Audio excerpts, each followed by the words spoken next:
नमस्कार, सत श्री अकाल, वड़क्कम। आप सभी का ऑल्टरनेट मीडिया में फिर से स्वागत है। आज हमारे साथ हैं प्रदीप सिंह सर, आपका अखबार से। प्रदीप सिंह सर को किसी इंट्रोडक्शन की ज़रूरत नहीं है, इतने वेल नोन हैं और इनकी जो स्टाइल ऑफ एनालिसिस है, बहुत ही यूनिक है। सर के थंबनेल्स और जो राइटिंग है, वो एकदम एक लाइन में इतना संक्षिप्त वे में बताती हैं चीज़ें कि मज़ा आ जाता है पढ़कर। सर मैं शायद I fall short of words आपको डिस्क्राइब करने में, बिकॉज़ आपका स्टेचर बहुत बड़ा है और लोग आपको बहुत प्यार करते हैं, बहुत सम्मान करते हैं। ऑल्टरनेट मीडिया में सर आपका बहुत-बहुत स्वागत है। नमस्कार। जी। सर जैसा कि हमने डिस्कस किया था, टाइटल पे भी हमने वही दिया हुआ है। इस वक़्त पंजाब सरकार आमदनी अठन्नी और खर्चा रुपया पे काम कर रही है। सर आप उस पे आपकी एनालिसिस क्या होगी? नहीं देखिए, जिस तरह से इसका सरकार ने मतलब सरकार क्या कहें, अभी तो सरकार बनी नहीं, शपथ ग्रहण होना है। शपथ ग्रहण के लिए जिस तरह से खर्चा किया जा रहा है, वो संकेत बहुत अच्छा नहीं है, शुभ नहीं है। पंजाब की आर्थिक स्थिति, वित्तीय स्थिति पहले से बहुत खराब है। उसमें इस तरह का एक्स्ट्रावेगेंजा, इस तरह के समारोहों पर इतना बड़ा खर्च। और आपको पता है कि आम आदमी पार्टी जो है, वो जानी जाती है, अपनी राजनीति चलाती है विज्ञापनों से। वो मीडिया को कंट्रोल करती है विज्ञापन से। दिल्ली फुल स्टेट भी नहीं है, स्टेटहुड भी नहीं है उसको, फिर भी छोटे से उस प्रदेश से, यूनियन टेरिटरी कहना चाहिए, उससे विज्ञापन से पूरे देश के मीडिया को कंट्रोल करते हैं।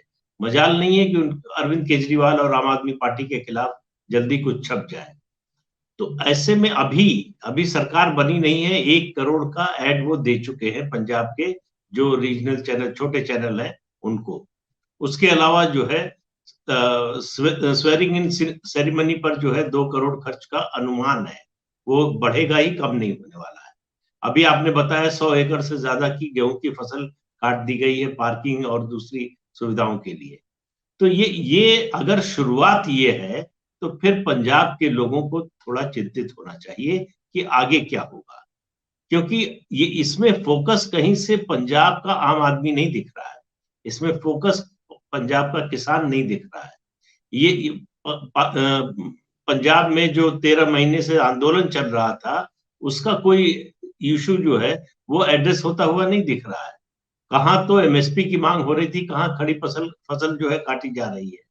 तो ऐसे में जो है, हो सकता है कि उन लोगों को जिनकी फसल काटी गई है उनको कोई कंपनसेशन दिया गया हो, लेकिन फिर भी भाई पंजाब में बहुत सी जगहें हैं, बड़े स्टेडियम हैं, जहां इस तरह का समारोह इससे बहुत कम खर्च में हो सकता था। तो मेरा मानना है कि ये जो वर्डिक्ट है, वैसे तो भाई लोगों ने, जनता ने चूंकि जिताया है तो इसलिए उसका स्वागत करना चाहिए, लेकिन पंजाब ये वर्डिक्ट ये जनादेश जो है पंजाब को एक अननोन टेरिटरी की ओर ले जा रहा है कि आगे क्या होगा इसका अनुमान लगाना अभी बड़ा मुश्किल नजर आ रहा है। जी। और सर अगर हम टॉप मोस्ट उनकी कंपैरिजन करें, जो लोग एड्स देते हैं आज की डेट में, अरविंद केजरीवाल इवन इंडस्ट्रियलिस्ट को भी पीछे छोड़ रहे हैं। टॉप मोस्ट एड देने वाले लोगों में है ये, not only in electronic media, print media में भी। ये टॉप काफी सारे हमने इस तरीके के विज्ञापन देखे हैं जिनकी जरूरत नहीं थी। डस्टबिन के लिए विज्ञापन दे रहे हैं कि हमने 10 डस्टबिन बनवाए हैं। इस तरीके के काफी सारे वायरल हुए हैं चीजें। बिल्कुल, देखिए इस पर जो है हाई कोर्ट और सुप्रीम कोर्ट भी कई बार टिप्पणी कर चुका है। ये जो विज्ञापन पर खर्च करने की, कि भाई ऑडिट में भी आ चुका है कि आप दिल्ली की पार्टी हैं, आप तमिलनाडु में क्यों विज्ञापन दे रहे हैं? तमिलनाडु में आपकी सरकार के कामकाज से लोगों को क्या मतलब है? उसके अलावा जिस तरह का उनका पार्टी का पूरा सेटअप है, वो ऑर्गेनाइजेशन तो उस तरह से है नहीं। उसकी कमी वो अलग-अलग तरीकों से पूरी करते हैं, उनमें से एक है विज्ञापन। विज्ञापन के जरिए अपने काम का जितना है काम, उससे ज्यादा का प्रचार करना। अब बात होती है, बार-बार होती है कि केजरीवाल का दिल्ली मॉडल अगर इतना अच्छा है, जिसकी वजह से पंजाब जीत गए, तो सवाल यह है कि दिल्ली से की सीमा से लगा हुआ गाजियाबाद है, नोएडा है, फरीदाबाद है, गुड़गांव है, थोड़ा सा आगे बढ़िए तो जो है बुलंदशहर और मेरठ है। यहाँ दिल्ली मॉडल का असर क्यों नहीं हुआ, जहां से लोग रोज जो है आते जाते हैं दिल्ली में काम करने के लिए। तो इसलिए दिल्ली मॉडल जैसी कोई चीज है नहीं जो लोगों को लुभा रही हो। पंजाब में जो कुछ हुआ है वो जो ट्रेडिशनल पार्टीज थी, कांग्रेस, अकाली दल, उनसे निराशा, हताशा, उनके खिलाफ जो लोगों का मन बना था कि अब इनके सहारे नहीं चलना है, इनको तो हटाना ही है।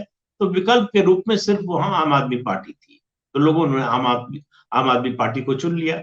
लेकिन उसको चुनने के बाद क्या होने वाला है, ये बड़ी जो है चिंताजनक बात है कि जिस तरह से चल रही, क्योंकि ये ऐसी पार्टी है जिसकी कोई विचारधारा नहीं है, वो किसी विचारधारा से बंधी हुई नहीं है। वो समय के अनुसार जैसी जरूरत पड़ती है, राजनीतिक जरूरत पड़ती है, उसके हिसाब से अपने को बदलते रहते हैं। वो कभी राष्ट्रवादी हो जाते हैं, कभी कभी हिंदू हो जाते हैं, कभी सेकुलर हो जाते हैं, वो कुछ भी हो सकते हैं।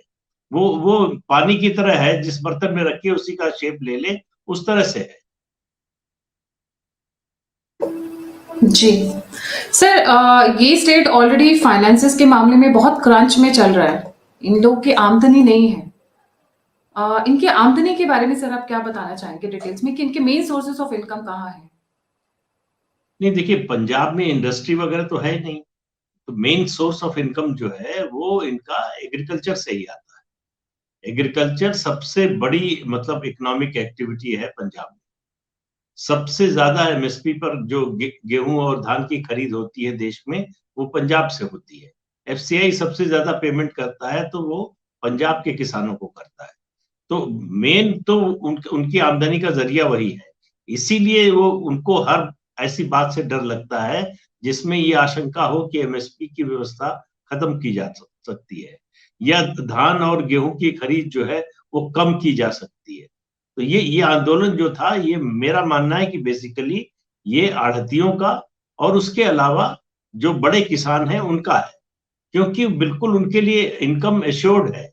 उनको बीज सस्ता मिलेगा, पानी मुफ्त मिलेगा, बिजली मुफ्त मिलेगी, फर्टिलाइजर सब्सिडाइज्ड मिलेगा।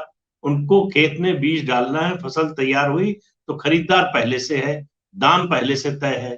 तो कोई मार्केट प्राइस का फ्लक्चुएशन या इस तरह की कोई समस्या का सामना नहीं करना है। तो एक तरह की इस तरह की एश्योर्ड इनकम है। इसकी वजह से वो धान और गेहूं से हटते नहीं, जबकि पंजाब की जो जमीन है उस पर ज्यादा पानी वाली फसल नहीं उगाई जानी चाहिए। पंजाब का वाटर लेवल लगातार नीचे जा रहा है और ज्यादा से ज्यादा नीचे ट्यूबवेल की खुदाई करके पानी निकाला जा रहा है। और ये आशंका है कि अगले 15, 20, 25 सालों में जमीन के अंदर पानी नहीं रहेगा। इसलिए भी सरकार चाहती है कि वहां मल्टी क्रॉप का सिस्टम आए, जो धान गेहूं से लोग हटे और दूसरी कैश क्रॉप, सब्जी, फल, फूल, इस तरह की खेती पर ज्यादा ध्यान दे। लेकिन अभी उसके कोई आसार तो नजर आते नहीं है। सर, केजरीवाल जी जाने जाते हैं अपने खर्चीले उसके लिए, बजट के लिए। ये इन्होंने दिल्ली में भी बहुत सारी अनाउंसमेंट की थी इलेक्शन से कुछ टाइम पहले। Just free rides for women हो गया था, इलेक्ट्रिसिटी, बिजली। इनफैक्ट दिल्ली वालों को तो बदनाम कर दिया गया कि फ्री बाइस के चलते इनको इलेक्ट कर लिया गया। तो क्या ये यही सेम मॉडल वापस पंजाब में भी अप्लाई करने वाले हैं? क्योंकि लक्षण तो वही दिख रहे हैं इनके। देखिए, दिल्ली और पंजाब बिल्कुल अलग अलग राज्य है। एक तो पंजाब सीमावर्ती राज्य है, यहाँ नेशनल सिक्योरिटी का बहुत बड़ा इशू है। तो यहाँ पुलिस है। दिल्ली में जो सरकार है उसके पास पुलिस नहीं है, तो पुलिस का कोई खर्चा नहीं है। पुलिस सेंट्रल गवर्नमेंट के पास है, तो उसका जो भी स्टैब्लिशमेंट का और उसको चलाने का, थाने हो, लोगों की पुलिस के कर्मचारियों की सैलरी हो, वो सब सेंट्रल गवर्नमेंट देती है। यहाँ स्टेट के पास पुलिस है, तो ये खर्च जो है वो स्टेट गवर्नमेंट को देना पड़ेगा। और जो स्थिति है पंजाब में, जिस तरह से पाकिस्तान और खालिस्तानी तत्वों का दबाव है, उसको देखते हुए सिक्योरिटी पर, पुलिस पर खर्चा आने वाले समय में बढ़ने वाला है।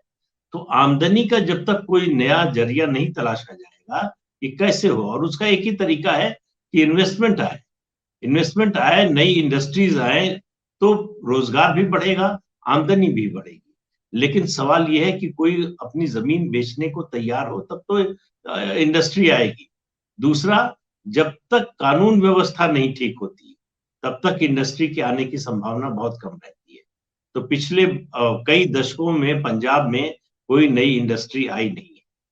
तो उसका नतीजा ये है कि कृषि पर, खेती पर जो डिपेंडेंस है वो लगातार और बढ़ती जा रही है।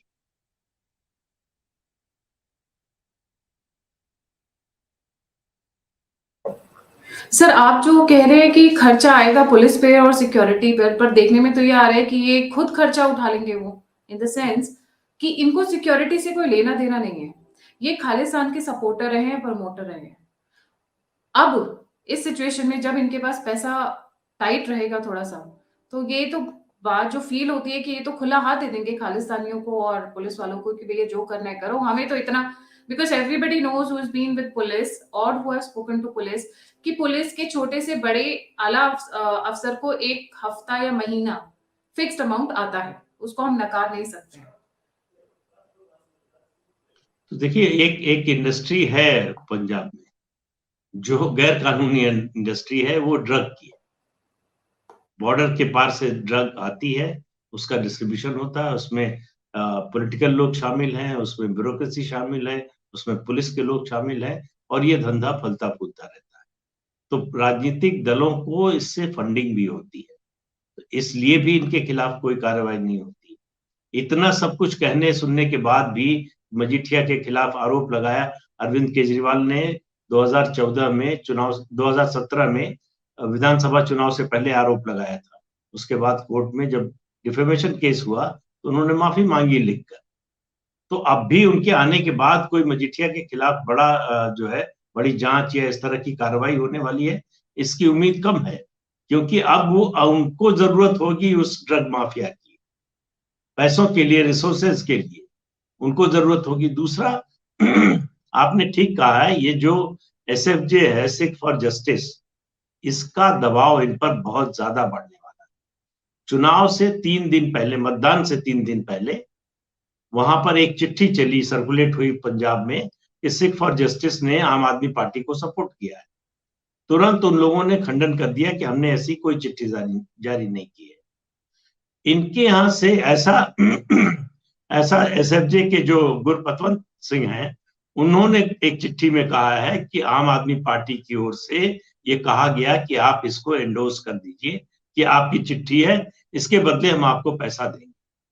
अब उन्होंने मान को चिट्ठी लिखी है कि भाई हमारे समर्थन और हमारे पैसे से आपकी सरकार बनी है, तो हमारा जो जो रेफरेंडम का जो 2020 का है, उस पर प्रस्ताव विधानसभा से पास कराइए।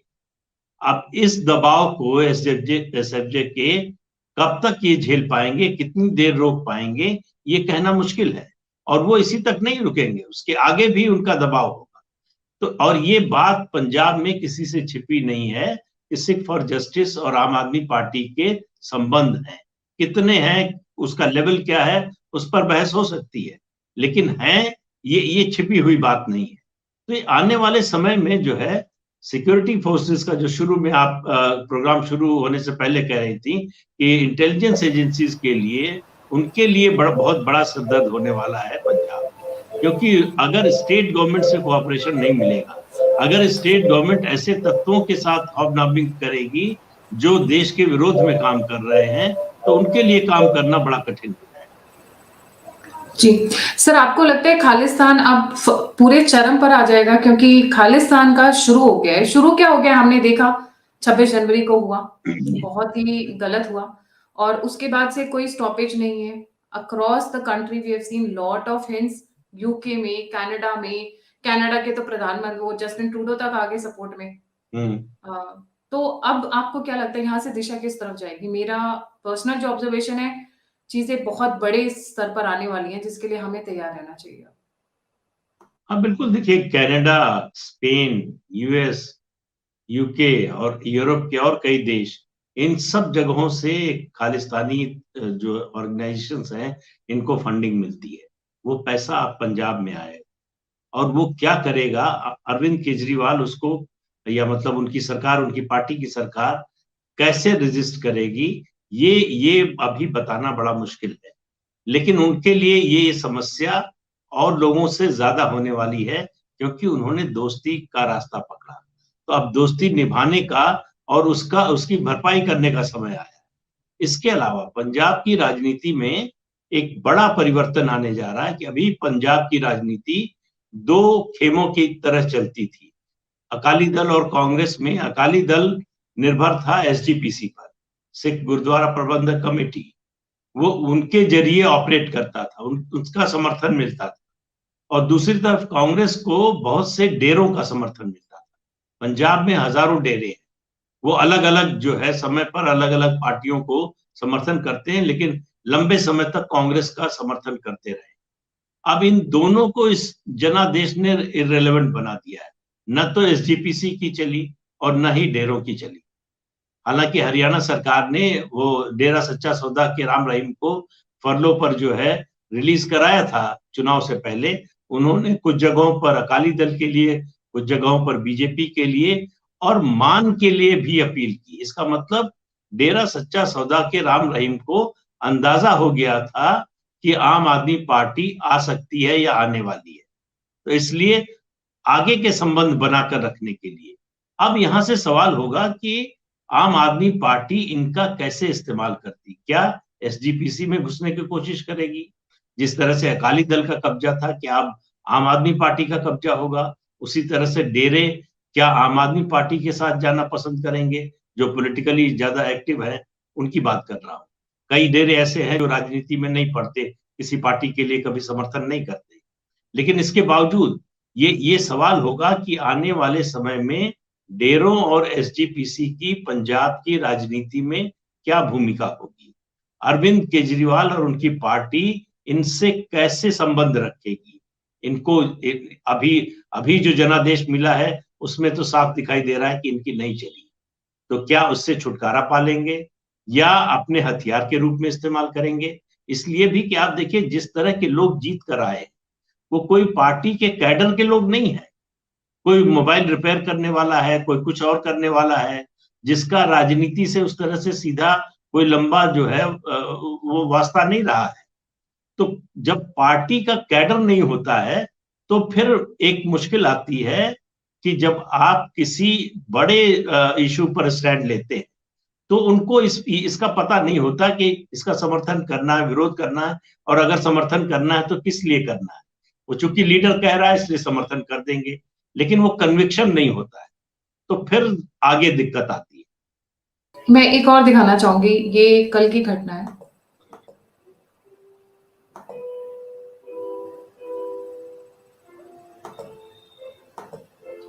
फोर मैन किल इंटरनेशनल कबड्डी प्लेयर।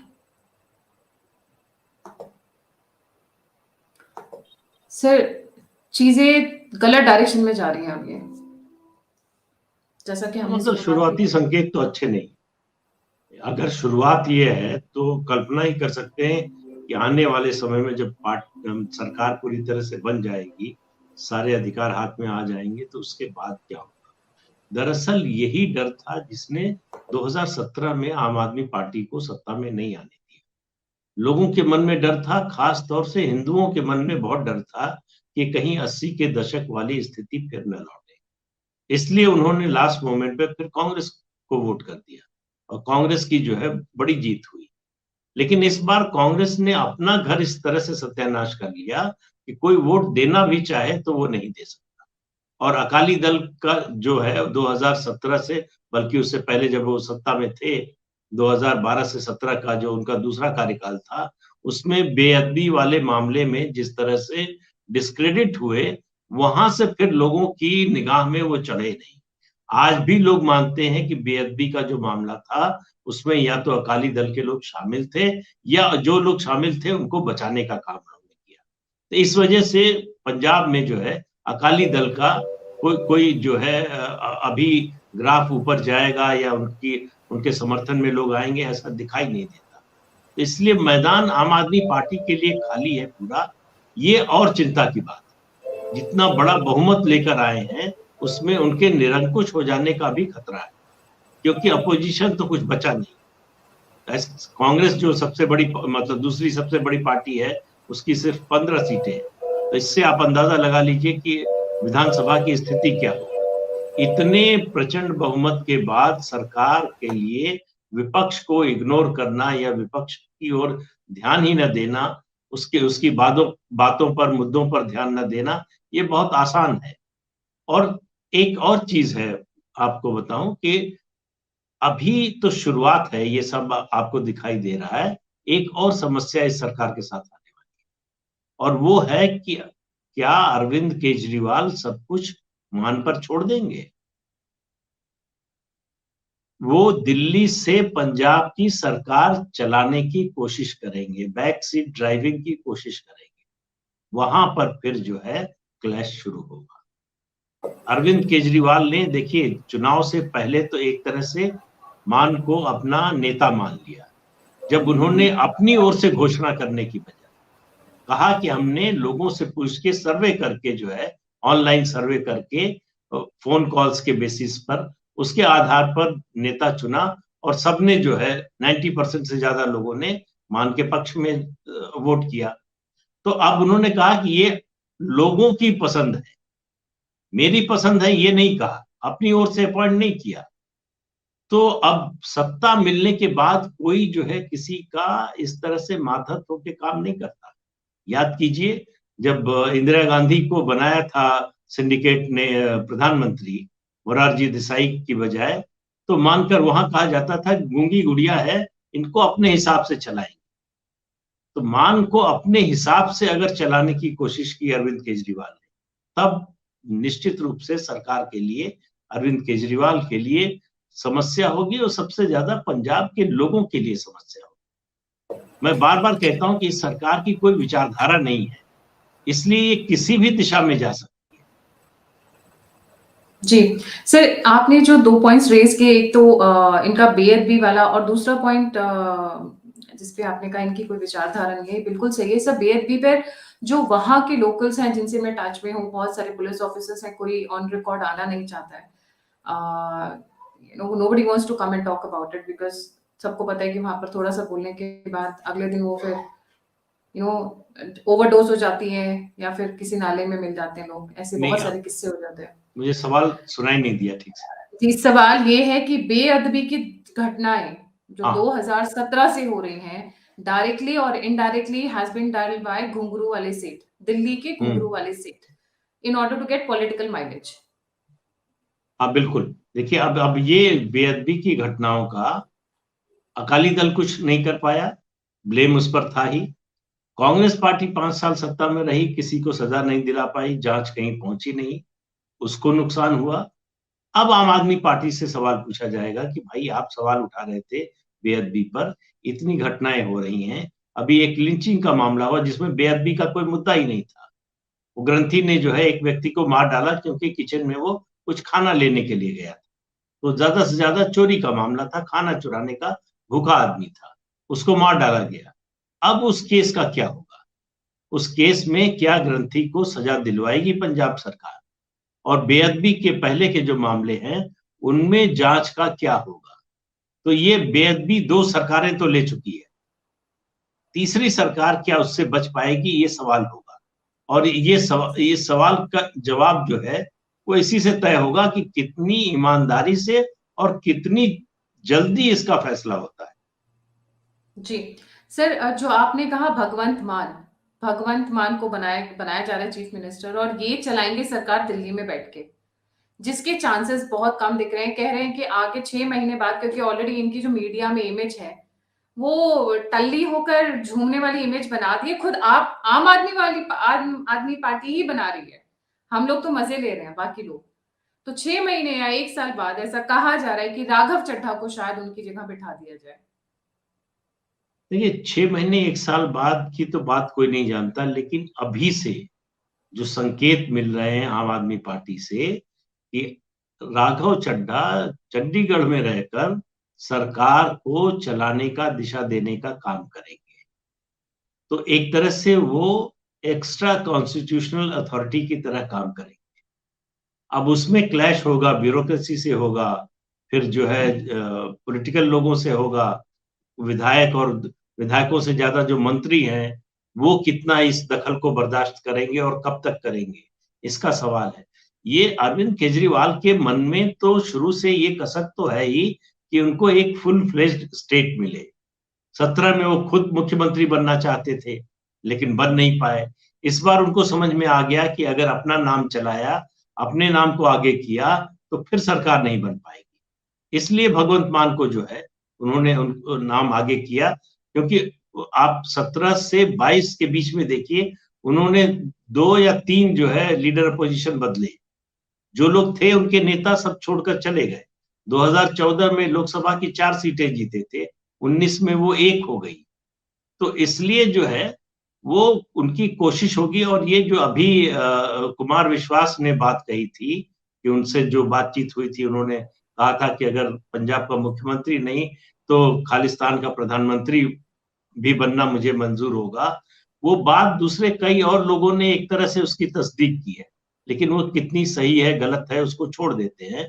लेकिन इतना तो निश्चित है कि अरविंद केजरीवाल सरकार बनाए रखने के लिए, सत्ता में बने रहने के लिए कुछ भी कर सकते हैं। आंदोलन से निकले तो बच्चों की कसम खाई थी कि कांग्रेस का समर्थन न लेंगे, न कांग्रेस को समर्थन देंगे। कुछ ही महीने में, चुनाव के कुछ महीने बाद 2013 में कांग्रेस के समर्थन से सरकार बनाई उन्होंने। तो इसलिए ये कहना कि पहले उन्होंने क्या किया था, क्या वादा किया था, वो अलग बात है। निश्चित रूप से वो चाहेंगे कि भगवंत मान या तो उनके रबर स्टैंप बनकर रहें, उनके अंगूठे के नीचे रहें, या फिर उनको हटाने की कोशिश होगी। जी सर, सिख वर्सेस हिंदू का मामला, इसमें केजरीवाल आपको लगता है पिसेंगे या नहीं पिसेंगे? क्योंकि ये जिस दिन इलेक्शन जीते उस दिन पहुंच गए हनुमान मंदिर माथा टेकने हिंदुओं को खुश रखने के लिए, और पंजाब में भगवंत मान को तो ऑलरेडी सिख की आई मीन सीएम वाली पोजीशन पर बिठाया हुआ है, तो वो सिख को खुश करने के लिए आपको क्या लगता है ये किस एंगल पर खेलेंगे? क्योंकि डिवाइसिव ये पॉलिटिक्स है ये इनका। ये काफी कुछ डिपेंड करेगा कि खालिस्तानी तत्वों का प्रभाव कितना होता है। अगर उनका प्रभाव सरकार पर बढ़ा या दिखा लोगों को, तो ये जो फॉल्ट लाइन है हिंदू सिख की वो बड़ी होगी। कांग्रेस में जो है, कांग्रेस ने एक तरह से इस फॉल्ट लाइन को बढ़ा दिया है। जब मुख्यमंत्री बदलने की बात हो रही थी, उस समय जब अंबिका सोनी ने कहा कि किसी हिंदू को मुख्यमंत्री नहीं बनाया जाना चाहिए, तो ये इसका मैसेज हिंदुओं में अच्छा नहीं गया। तो वो एक फॉल्ट लाइन पहले से तैयार है। अगर खालिस्तानी तत्व ज्यादा सक्रिय दिखे, उनकी इस सरकार उनका इस सरकार पर प्रभाव दिखा, तो आगे चलकर ये खाई जो है, ये दरार और बड़ी हो सकती है। और उसके लिए जो है अरविंद केजरीवाल के लिए उसको मैनेज करना, उसको पाटना बहुत आसान नहीं होगा। जी सर, आखिरी सवाल, आपको लगता है कि ये जो इन्होंने औरतों को सॉरी महिलाओं को हर महीने कुछ पैसे देने का वायदा किया था, इतना पैसा है इनके पास या इतना निकाल पाएंगे? चाहे ड्रग बेच के लेके आए, इतना पैसा दे पाएंगे हर महीने नहीं नहीं, पंजाब बहुत की अच्छा महिलाओं सवाल को? आपने पूछा, अच्छा किया आपने पूछ लिया। देखिए, इनके पास पैसा है नहीं, लेकिन ये देंगे। उसके बाद ये सबसे बड़ा मुद्दा जो बनाने वाले हैं वो ये कि केंद्र सरकार हमको पैसा नहीं दे रही है, केंद्र सरकार हमारी मदद नहीं कर रही है, हमारे साथ भेदभाव कर रही है, इसलिए हमारी वित्तीय स्थिति खराब हो गई है। केंद्र सरकार इसलिए ऐसा नहीं कर रही है क्योंकि वो सिखों को पसंद नहीं करती। तो ये जो इनके इसी अभियान से वो जो हिंदू सिख खाई है वो बढ़ेगी, वो दरार और चौड़ी होगी। तो ये आप इंतजार कीजिए, ज्यादा से ज्यादा 6 महीने लगेंगे जब ये रोना शुरू करेंगे कि देखिए केंद्र तो मदद कर नहीं रहा, पैसा दे नहीं रहा, हमारे पास पैसा नहीं है, हम कहां से पैसा लाए। तो ये एक बड़ा मुद्दा ये बनाने वाले हैं ज्यादा से ज्यादा अगले 6 महीने। पैसा है नहीं सरकार के पास, आमदनी का कोई जरिया है नहीं, ये रातों रात या 6 महीने साल भर में ऐसा कुछ कर नहीं सकते जहां से आमदनी सरकार की बढ़ जाए। तो इसलिए ये समस्या तो आने वाली है। मतलब वो रटे रटाए डायलॉग कि मोदी सरकार मुझे कुछ नहीं करने दे रही है, वो स्क्रिप्ट रेडी रख इन्होंने ऑलरेडी पहले ही तैयार कर ली होगी। बिल्कुल। जी जी। सर, इससे पहले कि हम जाएं, आप कुछ कंक्लूडिंग नोट पे कुछ ऐड करना चाहेंगे? नहीं, सुनाई नहीं दिया। सर, इससे पहले कि हम सेशन खत्म करें, आप कंक्लूडिंग नोट पे कुछ ऐड करना चाहेंगे? नहीं, बात तो ज्यादातर हो गई। तो लेकिन मेरा इतना ही कहना है कि ये जो सरकार, अक्सर होता ही है कि जनादेश आता है, नई सरकार बनती है तो उम्मीद होती है। ये सरकार ऐसी आई है जो चिंता बढ़ा रही है। जी, चिंता बढ़ा भी रही है और जिस तरीके से एक्सपेंडिचर कर रही है, ज़रूरी नहीं है 3-4 करोड़ खर्च करके आप गेहूँ पूरी फसल खत्म करके आप स्वेरिंग इन सेरेमनी करें। स्टेडियम्स हैं, बहुत सारे दूसरे वेन्यूज़ हैं, प्लेग्राउंड्स हैं। आप कितने हज़ार या लाख लोगों को लेके आ रहे हैं कि आपको 150 एकड़ पूरा गेहूँ आपने खत्म कर दिया। ये नहीं, कौन-सा उसकी स्वेरिंग इन ज़रूरत भी क्या सेरेमनी है? है? भाई उसकी इतना बड़ा ज़रूरत क्या है? मैंडेट मिला है, उसी से साबित है कि लोग आपके साथ हैं। ये कोई चुनाव प्रचार तो है नहीं कि आपको दिखाना है कि हमारे साथ बहुत लोग। सर ये तो मेरे को ऐसी ये फीलिंग आ रही है प्राइम मिनिस्टर मोदी जी के साथ ही अपने आप को ना एक प्रोजेक्ट करना चाह रहे हैं, इस हाँ, स्वेरिंग इन सेरेमनी से। लेकिन वो हो नहीं पाएगा, वो 2014 से कर रहा है। अभी तक पूरे देश में 543 में 1 सीट है लोकसभा की। वो भी चली गई, इस्तीफा हो गया भगवंत मान का। जी, जी सर। इससे पहले कि मैं जाऊँ, जैसा कि मैंने पहले भी अनाउंस किया था और मैं बहुत खुश हूँ ये अनाउंस करते हुए कि हमारी 10 से सीटें बढ़कर 50 सीट्स हम स्पॉन्सर कर रहे हैं। द ऑल्टरनेट मीडिया और कई स्पॉन्सर्स जुड़े हैं द कश्मीर फाइल्स के लिए। सो जो भी ग्रुप्स ऐसे 1 इंडिविजुअल, 2 इंडिविजुअल करके मेरे लिए टिकट्स करना बहुत मुश्किल हो जाएगा। अगर आप ग्रुप्स में हैं but only for college going girls, let me specify, क्योंकि ट्विटर पर मुझे somebody with name of some I don't know उनका मैसेज आया था कि उनकी 4 friends and 4 mothers, not for mothers, not for adults, not for anybody except for college going girls. We are going to sponsor 50 college going girls for the Kashmir files. Please मुझे आप email डालिए, मुझसे touch में आइए। Email ID मेरा already हर जगह है, आप जैसा जब चाहेंगे मैं रिस्पॉन्ड भी करती रही हूँ, जैसा कि पीछे भी हुआ है कई उस मुद्दों पर।